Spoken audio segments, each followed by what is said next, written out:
शिवसेनेनंतर राष्ट्रवादीत फूट पडली असली तरी काही ना काही निमित्ताने दोन्ही गटांचे नेते एकमेकांना भेटतात।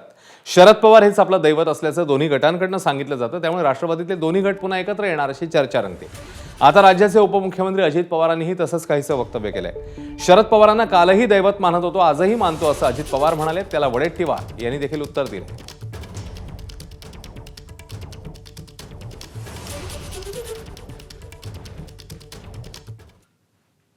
आम्ही पण घरामध्ये आम्ही पण पवार साहेबांना दैवत मानत होतो, आजही मानतो।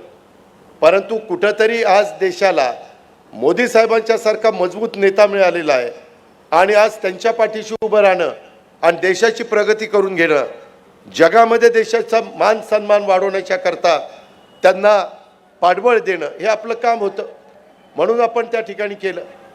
परंतु तळ्यात मळ्यात मग ते काहीच कळत नाही। तसं होऊन देऊ नका। तळ्यात मळ्यात न राहिलेला अण्णा कुठे गेला बघा।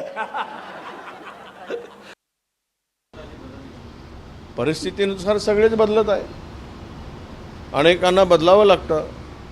आजची स्थिती बघा, तो दिवस काही दूर नाही, फार तर 2-3 वर्ष तुम्ही आता या भाजपबरोबर असलेली मंडळी त्यांच्यासोबत आहेत, 3 वर्षानंतर ते कुठे दिसतील पुढच्या निवडणुकीमध्ये याचा हळूहळू अंदाज यांना येणं सुरू झालं आहे।